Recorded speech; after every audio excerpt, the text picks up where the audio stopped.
Bonjour les amis, Stories. Abonnez-vous à cette chaîne pour découvrir des histoires incroyables. N'oubliez pas d'aimer et de laisser un commentaire.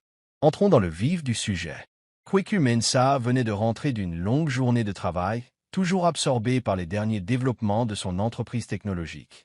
Sa femme, Ajoa, était dans le salon avec leurs deux enfants, Nathan et Kaizé, lorsque la sonnette retentit.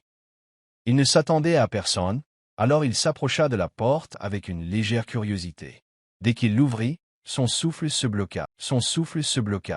Une adolescente, d'accent grave peine 15 ans, se tenait devant lui, serrant contre sa poitrine un agenda en cuir usé. Ses yeux, écarquillés et emplis d'émotions qu'il ne parvenait pas encore à déchiffrer, se fixèrent sur les siens. « Monsieur Mensah, dit-elle d'une voix douce mais ferme, je m'appelle Amina Bello. Je crois que tu es mon père. » Le silence s'abattit sur la pièce tandis que Kweku se figeait, l'esprit en ébullition. Ce devait être une erreur, une plaisanterie cruelle. Mais quelque chose dans son visage, ses pommettes saillantes, la forme de son nez, lui rappelait quelqu'un qu'il n'arrivait pas à identifier. Ajoa se leva du canapé, la confusion et l'inquiétude gravées sur son visage. « De quoi s'agit-il, Kweku » demanda-t-elle d'un ton empreint de suspicion. Amina prit un inspiration tremblant. Serant plus for le journal. Ma mère, Zainab Bello, est décédée il y a quelques mois, expliqua-t-elle d'une voix tremblante. Avant sa mort, j'ai trouvé ce journal. Il m'a conduit ici. Elle le lui tendit, mais Kweku hésita. Zainab. Ce nom le frappa comme un lointain souvenir remontant trop vite.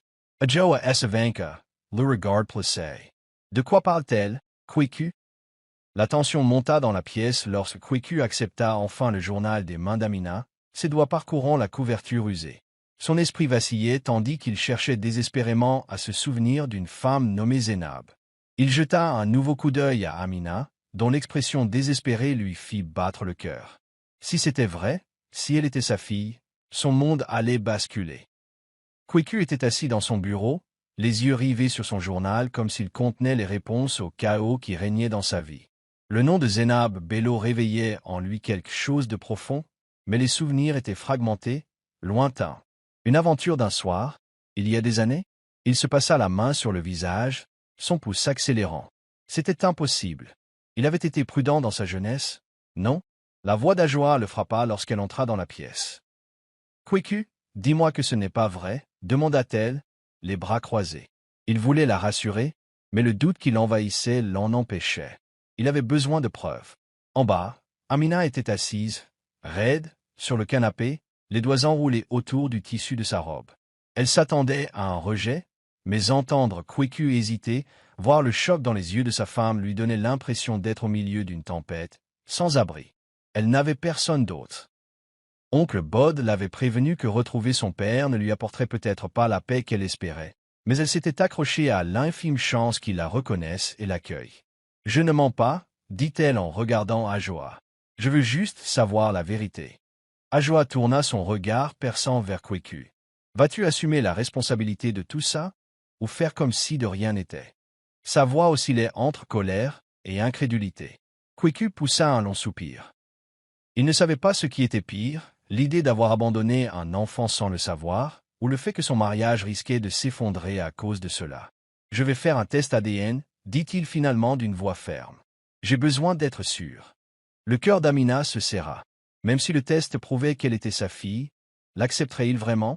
Assise seule dans la chambre d'Ami, Amina feuilletait le journal intime de sa mère, les mains tremblantes. Les mots inscrits sur le papier étaient son seul lien avec un passé qu'elle ignorait, un passé que sa mère lui avait caché. Elle avait lu les entrées d'innombrables fois, mémorisant chaque détail de la nuit où sa mère avait rencontré Kweku Mensah. La façon dont elle le décrivait, charmant, prospère, ambitieux, semblait étrangère à l'homme froid qu'elle avait rencontré ce jour-là. « Je ne le lui ai jamais dit » avait écrit Zainab. « J'avais trop peur. Je voulais la protéger, mais avais-je fait le bon choix ?» Amina ravala la boule dans sa gorge.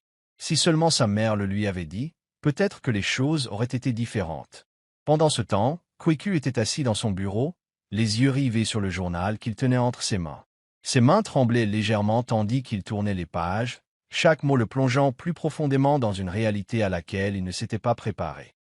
Les détails de cette nuit-là lui revinrent en mémoire.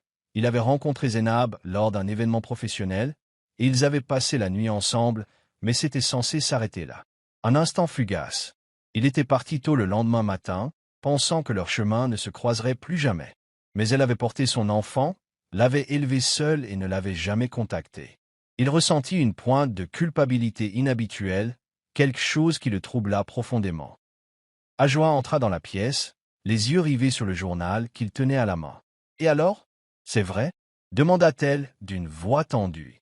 Quiku expira en hochant lentement la tête. « Je ne sais pas comment j'ai pu passer à côté de ça, » admit-il d'une voix grave. « Je ne l'ai jamais su. » Ajwa Sarah Les Points. « Mais maintenant, tu le sais.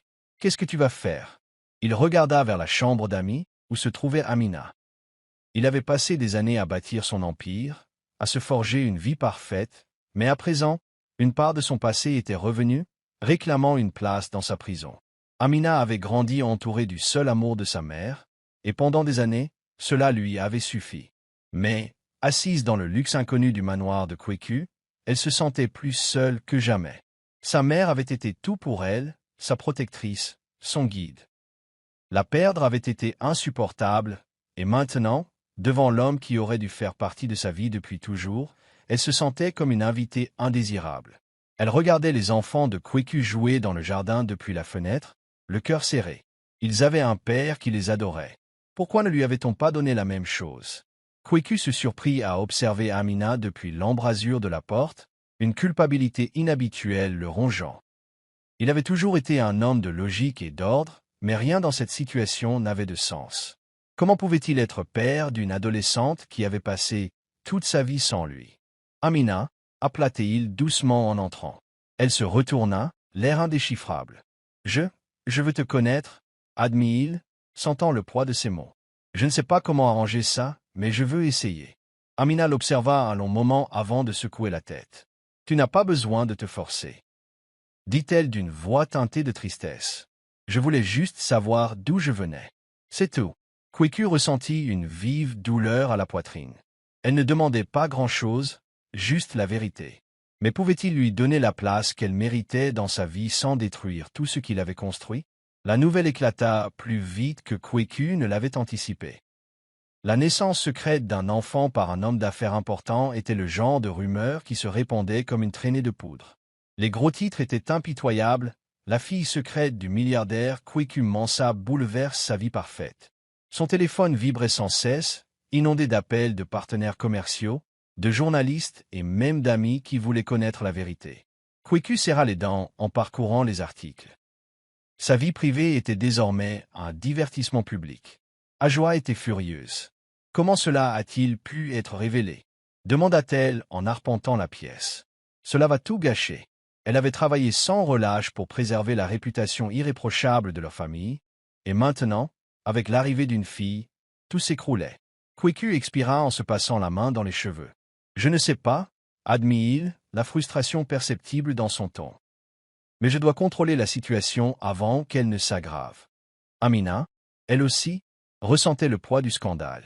À l'école, les gens chuchotaient à son passage, et ses camarades la bombardaient de questions auxquelles elle n'avait pas de réponse. Elle n'avait pas voulu que les choses se gâtent, elle voulait juste connaître son père. Mais maintenant, elle était perçue comme la fille qui avait bouleversé la vie d'un milliardaire. Elle se demandait si être venue ici n'avait pas été une erreur.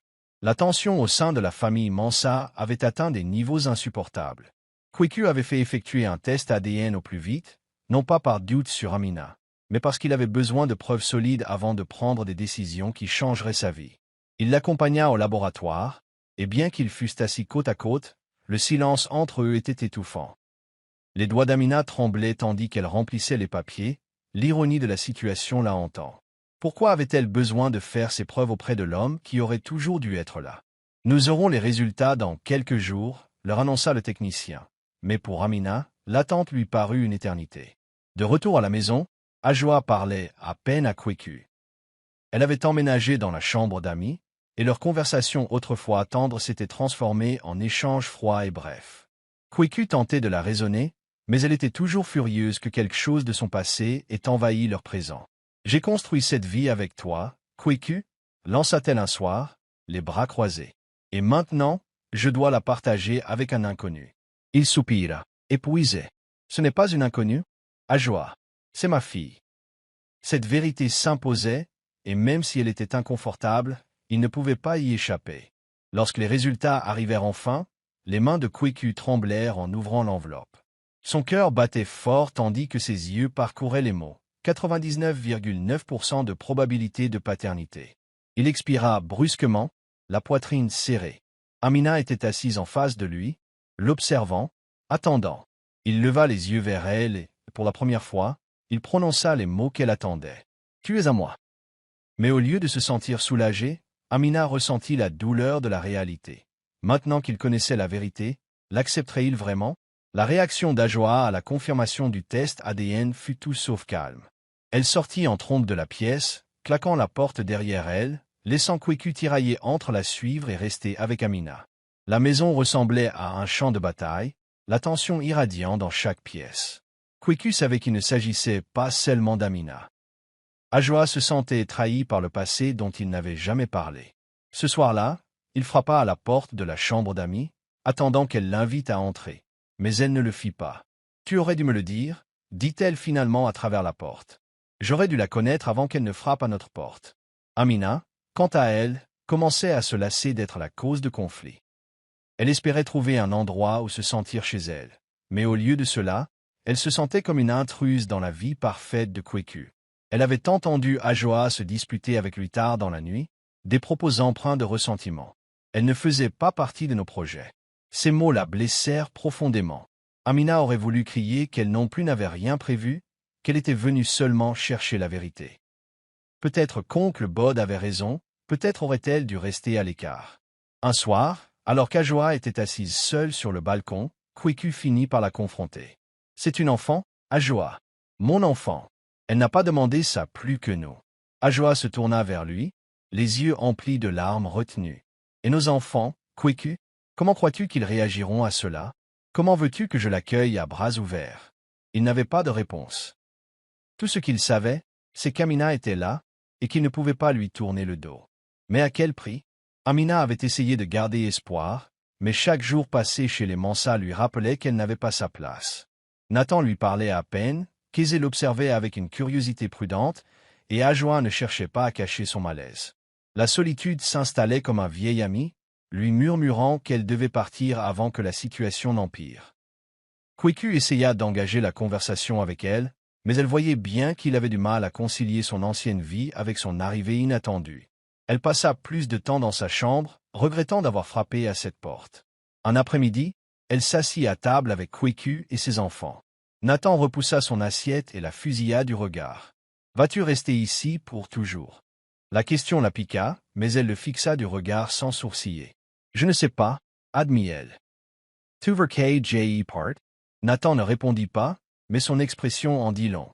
Kézé, la plus jeune des deux, pencha la tête avec curiosité. « Papa, on est obligé de tout partager avec elle. » Quoique Sarah S.A. fourchette plus forte. Amina est de la famille, dit-il fermement, mais ses enfants ne semblaient pas convaincus. Ce soir-là, Amina prit une décision.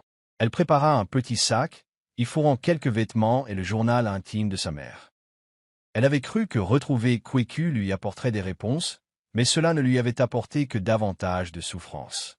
Avant le lever du soleil, elle s'était éclipsée de la maison, le cœur lourd du poids du rejet. Peut-être n'était-elle pas faite pour ce monde, après tout. Au lever du soleil le lendemain matin, Kweku passa devant la chambre d'Amina et trouva la porte entr'ouverte et le lit intact. La panique l'envahit. Il inspecta les autres pièces, l'appela, mais elle avait disparu. Son cœur battait fort tandis qu'il descendait en courant, cherchant un signe d'elle.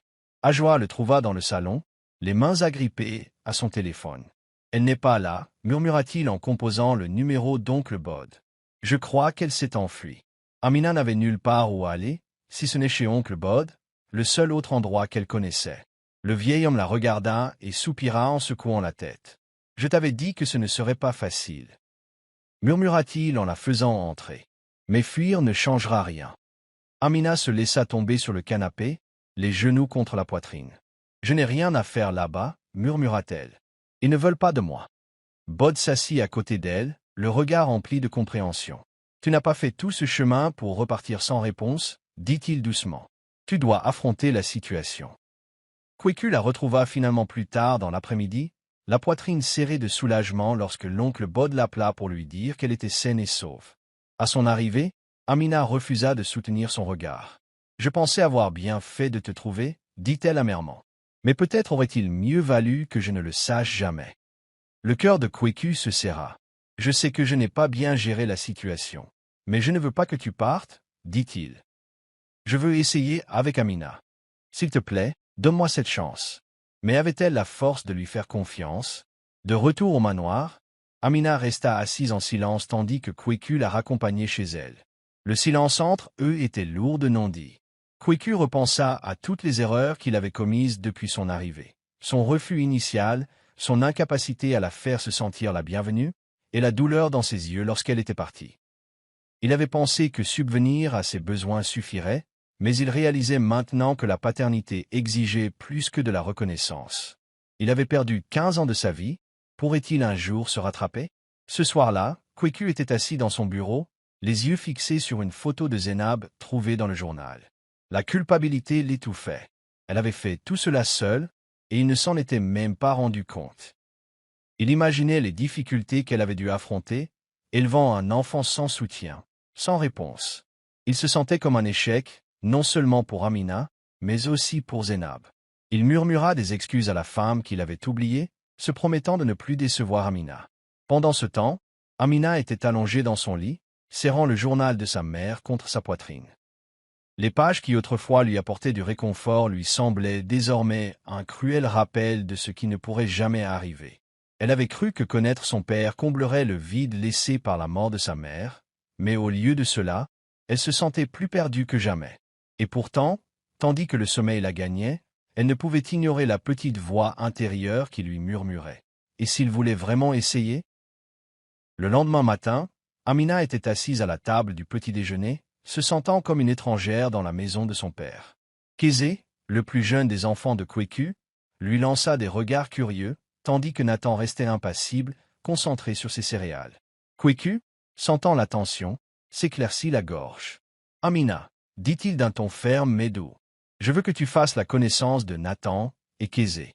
Ce sont tes frères et sœurs. » Les mots restèrent suspendus dans l'air, mais ni Nathan ni Amina ne réagirent. Kézé, cependant, sourit. « Alors, tu aimes les dessins animés ?» demanda-t-elle en balançant ses petites jambes sous la table.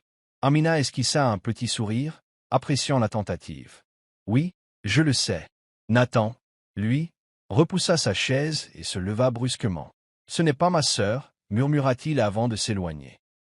Kwekwe soupira en se frottant la tempe, tandis qu'Ajoa posait une main rassurante sur l'épaule de Nathan en passant. « Il a juste besoin de temps, » dit-elle à son mari, même si la froideur de sa voix suggérait qu'elle n'était pas prête non plus à accepter Amina. Amina déglutit difficilement et repoussa son assiette.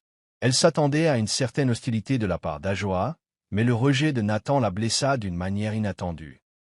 Plus tard dans la journée, Kézé frappa à la porte d'Amina, lui tendant une pile de cahiers de coloriage. « Tu veux colorier avec moi ?»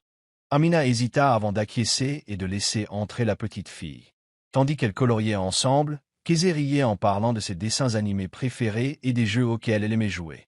Amina sentit une douce chaleur grandir en elle. Peut-être, ne serait-elle pas complètement seule dans cette maison. Le ressentiment de Nathan envers Amina n'a fait que grandir les jours suivants. Pour lui, elle était une intruse, une étrangère venue bouleverser la famille qu'il avait toujours connue. À l'école, ses amis avaient commencé à poser des questions à son sujet, et il détestait l'attention que cela attirait. « Alors, ton père avait un enfant secret? C'est dingue, » plaisanta l'un d'eux.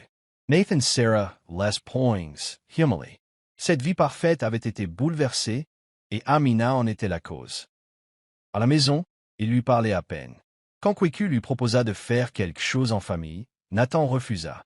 Un soir, Amina le trouva dans le jardin, les yeux fixés par terre, l'air renfrogné. « Je n'ai rien demandé non plus, tu sais, » dit-elle en se taisant. « Je voulais juste connaître mon père. » Nathan ricana en secouant la tête. « Eh bien, félicitations.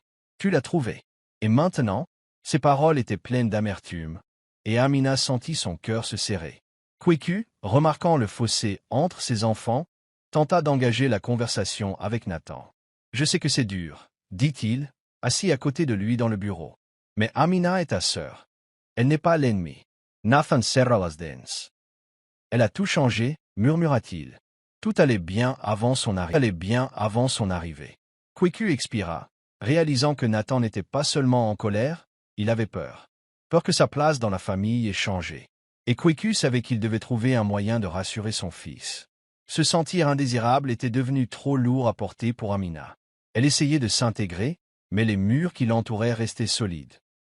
Un soir, après avoir entendu une nouvelle dispute houleuse entre Ajoa et Kweku à propos de sa présence, elle prit sa décision. Elle partait. Elle prépara un petit sac, y glissant le journal de sa mère.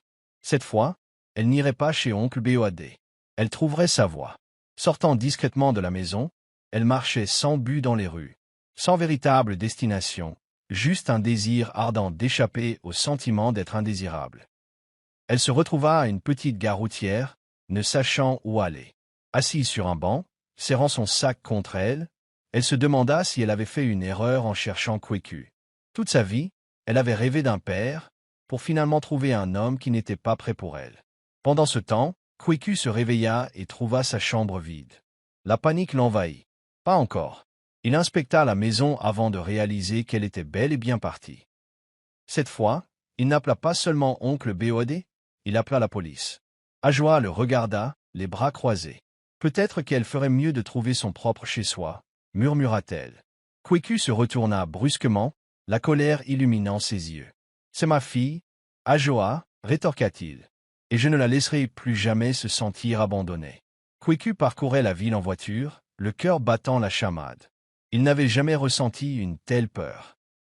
Il avait subi des pertes commerciales, des trahisons, mais là, c'était tout autre chose. Il l'appela, mais il tomba directement sur sa messagerie. Il rappela oncle Boad. « Elle n'est pas venue ici, dit le vieil homme, la voix inquiète. Kweku, si tu ne la retrouves pas bientôt, elle pourrait être en grand danger. » Cette pensée lui fit froid dans le dos. Amina, toujours à la gare routière, commença à se sentir mal à l'aise. La nuit, les rues n'étaient pas sûres et elle réalisa qu'elle n'avait nulle part où aller. Un homme à proximité la regardait sans cesse, ce qui la mettait mal à l'aise. Elle serra plus fort son sac, regrettant de ne pas être restée à la maison, même si elle se sentait indésirable. Alors qu'elle était sur le point de paniquer, une voix familière l'appela. Amina. Elle se retourna et vit l'oncle Boad se précipiter vers elle, le soulagement inondant son visage. Kweku arriva quelques instants plus tard, courant vers elle. Sans réfléchir, il la serra fort dans ses bras. « Ne fais plus jamais ça, » murmura-t-il, la voix chargée d'émotion.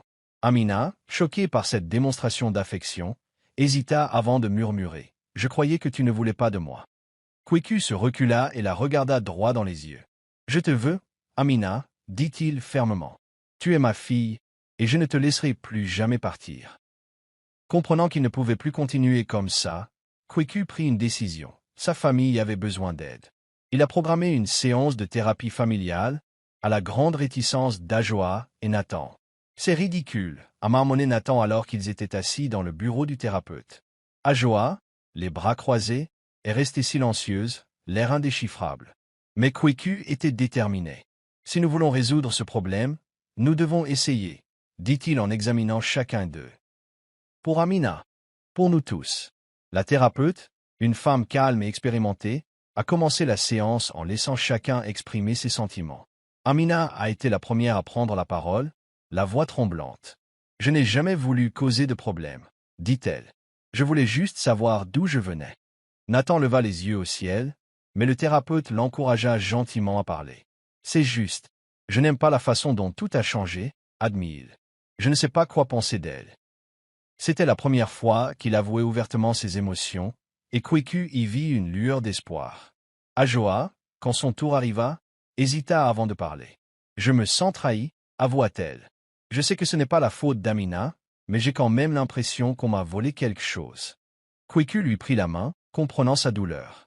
Le thérapeute hocha la tête. « La guérison prendra du temps, mais il faut être prêt à se laisser de la place l'un pour l'autre. » La route était longue, mais pour la première fois, Kweku sentait qu'ils étaient sur la bonne voie. Et peut-être, Sa famille en sortirait-elle plus forte? Ajoa passa les jours suivants à méditer profondément. La séance de thérapie l'avait forcé à affronter ses émotions. Et même si la présence d'Amina la gênait encore, elle ne pouvait ignorer sa douleur. En observant Kweku interagir avec Amina, elle vit quelque chose qu'elle n'avait jamais vu auparavant. Un père essayant de rattraper le temps perdu. Un soir, elle trouva Amina assise seule dans le jardin, feuilletant le journal intime de sa mère. Prenant une profonde inspiration, Ajoa s'approcha d'elle. « Puis-je m'asseoir » demanda-t-elle d'une voix plus douce que d'habitude. Amina hésita avant d'acquiescer. Ils restèrent un moment assis en silence, la tension entrepalpable. Finalement, Ajoa prit la parole. « J'ai été injuste envers toi, » admit-elle, les mains jointes. « J'étais tellement absorbée par mes propres sentiments que je n'ai pas pris le temps de penser aux tiens. » Amina la regarda, surprise. « Je n'ai jamais voulu ruiner ta famille, » dit-elle doucement. « Je voulais juste savoir d'où je venais. » Ajoa expira lentement. « Je le vois maintenant, » dit-elle d'une voix empreinte de sincérité. « Et même si ce n'est pas facile pour moi, je suis prête à essayer. Si vous l'êtes. » Les larmes montèrent aux yeux d'Amina tandis qu'elle hochait la tête. Ce n'était pas une solution parfaite, mais c'était un début. Plus tard dans la nuit, Kweku trouva Ajoa dans leur chambre, les yeux fixés sur une vieille photo de famille. Elle leva les yeux vers lui et lui dit « Elle a besoin de nous. Nous tous. » Le soulagement envahit le cœur de Kweku lorsqu'il serra sa femme dans ses bras. Pour la première fois, il sentit qu'il s'acheminait vers une véritable acceptation. Alors qu'Amina s'installait dans sa nouvelle vie, un autre défi se présentait. L'école. Elle avait été transférée dans l'une des écoles privées les plus prestigieuses de la ville, grâce à Kweku, mais la transition fut loin d'être facile. La charge de travail était écrasante, les cours plus avancés que ce à quoi elle était habituée. Elle se retrouvait souvent à la traîne, peinant à suivre.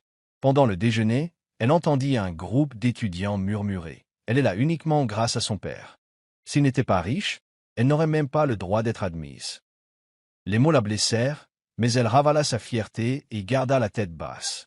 Un soir, alors qu'elle était assise à la table à manger, les yeux vides sur ses manuels, Nathan passa devant elle et lui lança un sourire narquois. « Tu as l'air perdu, » dit-il. Amina soupira. « Je le suis, » admit-elle. À sa grande surprise, au lieu de se moquer d'elle, Nathan tira une chaise et s'assit. « Je peux t'aider » proposa-t-il nonchalamment. Amina cligna des yeux et recula. « Tu fais ça » Nathan haussa les épaules. « Papa serait furieux si je ne le faisais pas. » Même si ses paroles manquaient de chaleur, ses actes étaient plus éloquents. Au cours des semaines suivantes, Nathan l'aida à faire ses devoirs. En retour, Amina se sentit de plus en plus proche de lui. Leurs plaisanteries devinrent moins hostiles, leurs interactions moins tendues. Un soir, après avoir terminé un devoir ensemble, Nathan la poussa du coude d'un air enjoué. « Tu n'es pas aussi agaçante que je le pensais, » dit-il. Amina sourit. « Je prends ça comme un compliment. » Ce n'était pas un lien fraternel parfait, mais c'était un progrès. Malgré les petits progrès d'Amina avec Nathan, les rumeurs à l'école ne faisaient qu'empirer. Certains élèves la considéraient encore comme une étrangère, une victime de charité qui n'avait pas sa place. Un après-midi, elle fut accostée par un groupe de filles dans le couloir. « Tu crois que juste parce que ton père est riche, tu peux te comporter comme si tu étais à ta place ici » ricana l'un d'eux. « Look her, dit Amina Bathatefort. »« Je n'ai jamais dit ça, » répondit-elle d'une voix posée. Mais ils n'ont pas prêté attention à ses paroles. « Tu n'es qu'une erreur » a raillé une autre fille en poussant son sac à dos. L'incident l'a bouleversée et, pour la première fois, elle s'est effondrée devant Kweku en rentrant chez elle. Il l'écouta, la mâchoire serrée, tandis qu'elle lui racontait ce qui s'était passé. Le soir même, il se rendit à l'école, exigeant un rendez-vous avec le directeur. « Ma fille mérite le respect, » dit-il fermement. « Si cette école se targue d'excellence, le harcèlement ne devrait pas être toléré. » Le directeur, surpris par la présence de Kweku, lui a assuré que le problème serait immédiatement réglé. Le lendemain, l'école a organisé une réunion stricte contre le harcèlement, précisant clairement qu'aucune forme de harcèlement ne serait tolérée. Les filles qui avaient harcelé Amina reçurent des sanctions disciplinaires, et même si les murmures ne cessèrent pas complètement, Amina retrouva confiance en elle. Pour la première fois, elle eut vraiment l'impression d'avoir quelqu'un à ses côtés. Plus tard dans la soirée, elle serra Kweku fort dans ses bras. « Merci » murmura-t-elle. Il l'embrassa sur le haut de la tête. « Tu es ma fille, Amina. Personne ne vous fera plus jamais ressentir le contraire. Grâce au soutien de Kweku et aux cours particuliers de Nathan, Amina a progressivement trouvé son rythme à l'école. Elle travaillait plus dur, veillait plus tard et refusait de se laisser définir par son passé. Elle excellait en littérature, écrivant une dissertation sur sa défunte mère qui lui avait valu un concours scolaire. Lorsque le directeur l'appela sur scène pour recevoir le prix, elle hésita, scrutant la foule. Kweku était assis au premier rang, la fierté limpide dans le regard. Ajoa était à ses côtés, applaudissant, et même Nathan lui adressa un léger signe de tête. Debout à l'estrade, les mains légèrement tremblantes, elle prit une profonde inspiration. « Cette œuvre est dédiée à ma mère, » dit-elle. « Elle m'a appris la force, même dans les moments les plus difficiles. Et même si elle n'est plus là, son amour me guide toujours. » Le public a applaudi, mais le plus important était la chaleur qu'elle ressentait dans sa poitrine. Plus tard dans la soirée, au dîner, Kweku porta un toast. « À Amina, » dit-il en souriant, « pour avoir prouvé que la résilience est une affaire de famille. » Amina sourit, se sentant plus légère qu'elle ne l'avait été depuis des mois. Il ne s'agissait plus seulement de faire ses preuves, mais d'assumer pleinement sa place au sein de la famille. Même Ajoa, bien que toujours réservée, la traitait désormais avec plus de chaleur. Ce soir-là, assise dans sa chambre, elle écrivit dans le journal de sa mère, ce qu'elle n'avait pas fait depuis des semaines. « Je crois que je commence enfin à me sentir chez moi, maman. » Avec Amina désormais intégrée à sa vie, Kweku se surprit à réfléchir de plus en plus au passé. Il ne pouvait effacer ses erreurs, mais il pouvait honorer la mémoire de Zénab d'une manière significative. Un après-midi, il a convoqué une conférence de presse pour annoncer le lancement de la fondation Zénab Bello, une organisation vouée au soutien des mères célibataires et des enfants défavorisés. « C'est pour toutes les femmes comme Zénab », a-t-il déclaré, la voix pleine d'émotion. Des femmes qui ont tout donné à leurs enfants malgré les difficultés. L'annonce a fait la une des journaux et, pour la première fois, Amina a eu le sentiment que les difficultés de sa mère n'avaient pas été vaines. Elle a assisté à la cérémonie de lancement, aux côtés de Kweku pendant son discours. Les journalistes lui ont demandé comment elle se sentait et pour la première fois, elle a répondu avec assurance. « Ma mère était la personne la plus forte que je connaisse », a-t-elle dit. « Et je pense qu'elle serait fière de nous voir ici aujourd'hui. » Kweku lui serra la main, la fierté dans les yeux. Plus tard dans la soirée, alors qu'ils étaient assis ensemble dans le salon, Amina s'appuya contre l'épaule de Kweku. « Tu n'étais pas obligé de faire ça, » murmura-t-elle. Il l'entoura de son bras. « Oui, je l'ai fait, » répondit-il. « Parce qu'elle le méritait. Et vous aussi. » Pour la première fois depuis son arrivée, Amina ressentit quelque chose qu'elle n'aurait jamais cru possible, un sentiment d'appartenance totale et inébranlable. Un soir, alors que le soleil se couchait sur la ville, Kweku et Amina étaient assis sur le balcon, un chaleureux silence les séparant. Cela faisait des mois qu'elle était arrivée, et malgré un voyage difficile, ils avaient trouvé un rythme, une connexion qui semblait naturelle.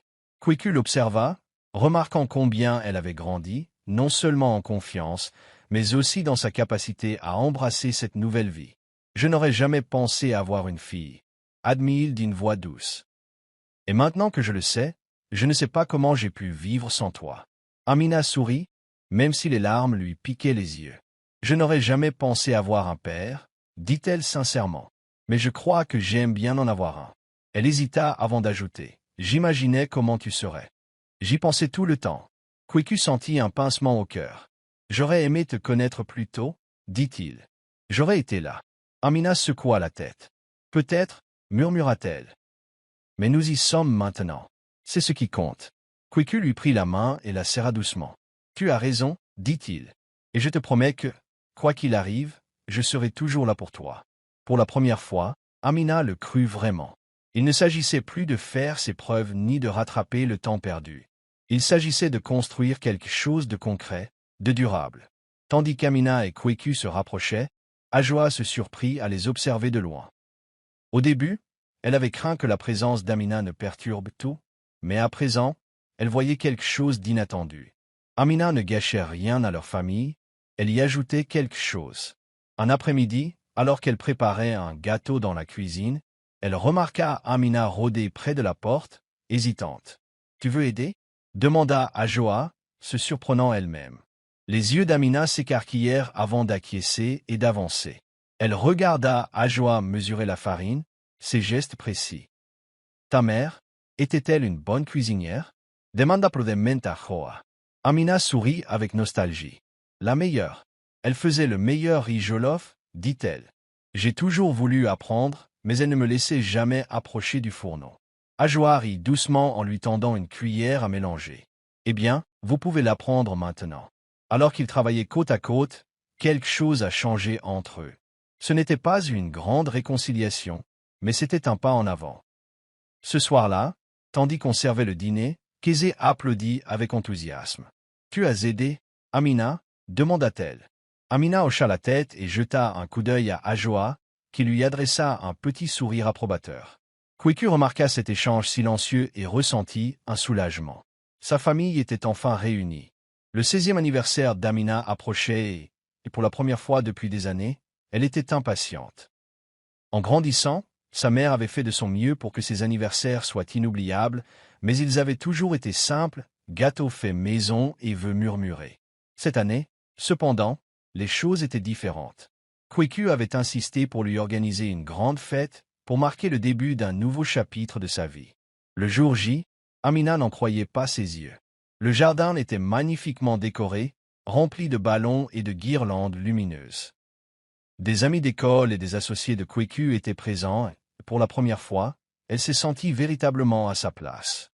Nathan lui a même fait la surprise de lui offrir un vieux livre sur l'histoire de l'Afrique, un objet qu'elle adorait, il le savait. Ne t'habitue pas à ma gentillesse, a-t-il plaisanté, et Amina a ri, reconnaissante du moment. Debout devant son gâteau, Kweku l'a prise dans ses bras. Fais un vœu, dit-il. Amina ferma les yeux, pensant à quel point sa vie avait changé. En soufflant les bougies, elle ne souhaitait pas seulement le bonheur, elle souhaitait que ce moment dure pour toujours. Le soir de l'anniversaire d'Amina, alors que les invités commençaient à partir, Kweku se retrouva assis avec son meilleur ami, Tinde Adebayo, un homme qui était à ses côtés depuis leurs années d'université. « Tu as changé, dit Tinde en sirotant son verre. Il y a quelques mois, je n'aurais jamais imaginé que tu sois un père à temps plein. Kweku eut un sourire narquois. Moi non plus, admit-il. Mais maintenant, je ne peux plus imaginer la vie sans elle. Tinde se pencha en arrière, observant son ami. C'est drôle comme la vie tourne, songea-t-il. Une décision, une nuit, et te voilà avec une fille qui a tout changé. Kweku expira. J'ai perdu 15 ans sans la connaître, dit-il.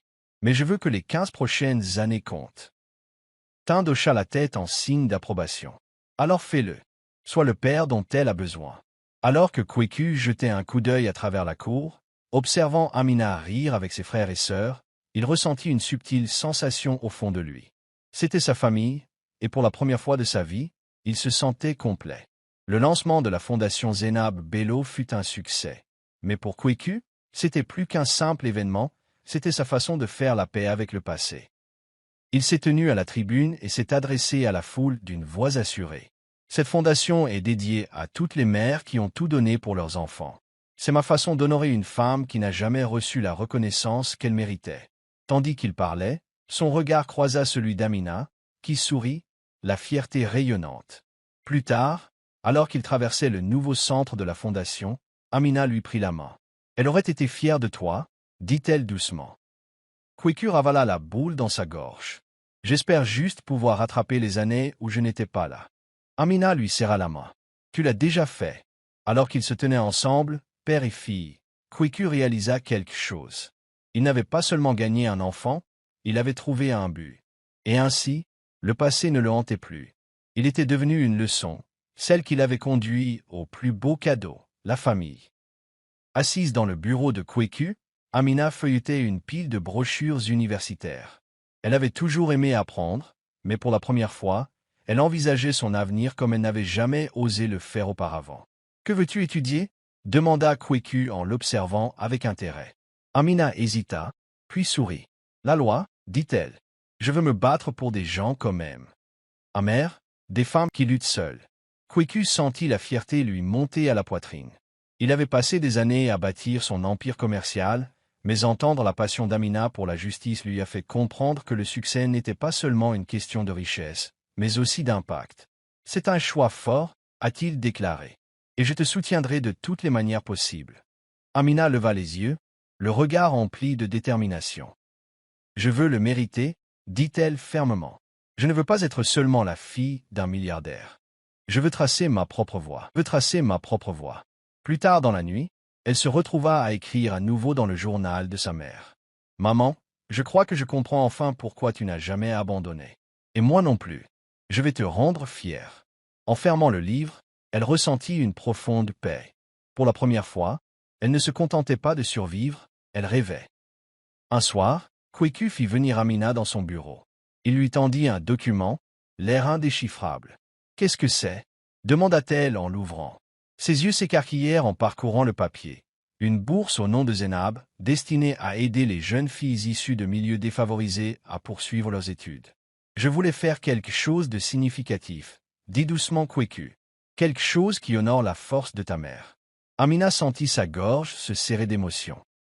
Elle avait toujours souhaité que le monde reconnaisse les sacrifices de sa mère, et maintenant son nom perdurait d'une manière véritablement importante. « C'est incroyable, » murmura-t-elle. « Merci. » Kweku sourit. « Ce n'est que le début, » dit-il. « Un jour, quand tu seras avocat, tu pourras peut-être prendre la relève et développer l'entreprise. » Les larmes montèrent aux yeux d'Amina, mais c'étaient des larmes de joie.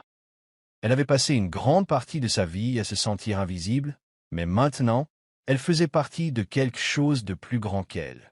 En serrant Kweku fort dans ses bras, elle murmura qu'elle aurait adoré ça. Et pour la première fois, elle crut vraiment que sa mère leur souriait. La famille Mansa s'était transformée d'une manière inattendue. Amina n'était plus une étrangère, elle faisait partie de la famille. Ajwa avait appris à prendre soin d'elle à sa manière, et même Nathan, bien que toujours taquin, l'avait acceptée comme sa sœur. Kézé l'adorait, la suivait partout et lui posait constamment des questions. Un soir, alors qu'ils étaient tous assis à table, Kézé lança. « Amina, te sens-tu comme notre vraie sœur maintenant ?» Amina rit doucement, jetant un coup d'œil à Kweku, puis à Ajwa. « Oui, admit-elle. Je crois que oui. » Nathan sourit. « Ça veut dire qu'on va pouvoir t'embêter toute la vie maintenant, » dit-il, et Amina rit. En les observant, Ajwa comprit que quelque chose de beau était né de la tempête qu'ils avaient affrontée. Elle prit la main de Kweku sous la table et la serra doucement. Plus tard dans la soirée, alors qu'Amina était assise dans sa chambre, elle regarda une dernière fois le journal de sa mère. Elle n'en avait plus besoin comme béquille, son avenir était désormais devant elle. Elle le rangea soigneusement dans son tiroir, un morceau de son passé qui l'avait menée là où elle était destinée. Alors qu'Amina préparait ses candidatures à l'université, elle ressentit le besoin de faire quelque chose qu'elle n'avait pas fait depuis longtemps, écrire à sa mère. Elle s'assit à son bureau, un stylo à la main, et commença. « Chère maman, tu me manques tous les jours, mais je comprends enfin pourquoi tu as fait ces choix. Tu m'as protégée, tu m'as donné de l'amour et tu ne m'as jamais laissé seule, même dans les moments difficiles. J'aimerais que tu me voies maintenant. J'ai un père qui m'aime, des frères et sœurs qui se soucient de moi et un avenir que je n'aurais jamais cru possible. » Elle essuya une larme en terminant sa lettre. « J'espère que je te rends fière, maman. Parce que tout ce que je fais, je le fais pour toi. » Elle plia la lettre et la glissa dans le journal de sa mère, un dernier hommage à celle qui lui avait tout donné. Le matin de la réception de la lettre d'admission d'Amina à l'université, toute la famille s'est rassemblée autour d'elle lorsqu'elle l'a ouverte. Les mains tremblantes, elle a sorti la lettre et a lu à voix haute. « Félicitations. Vous avez été accepté en droit à l'Université du Cap. » Des acclamations ont fusé dans la salle tandis que Kweku la serrait fort dans ses bras. « Tu as réussi » murmura-t-il. Tandis qu'il célébrait, Amina regarda autour d'elle la famille dont elle s'était sentie autrefois étrangère. Maintenant, elle en faisait partie. Elle avait un père qui se battait pour elle, une belle-mère qui avait appris à l'aimer, et des frères et sœurs qui la traitaient comme leur propre fille. Elle avait enfin trouvé sa place. En sortant, sentant la chaleur du soleil caresser son visage, elle sourit. Ce n'était que le début. Et pour la première fois de sa vie, elle n'avait pas peur de ce qui l'attendait. Elle était prête. Merci d'avoir regardé. N'oubliez pas d'aimer et de vous abonner. Laissez également un commentaire et activez les notifications de publication.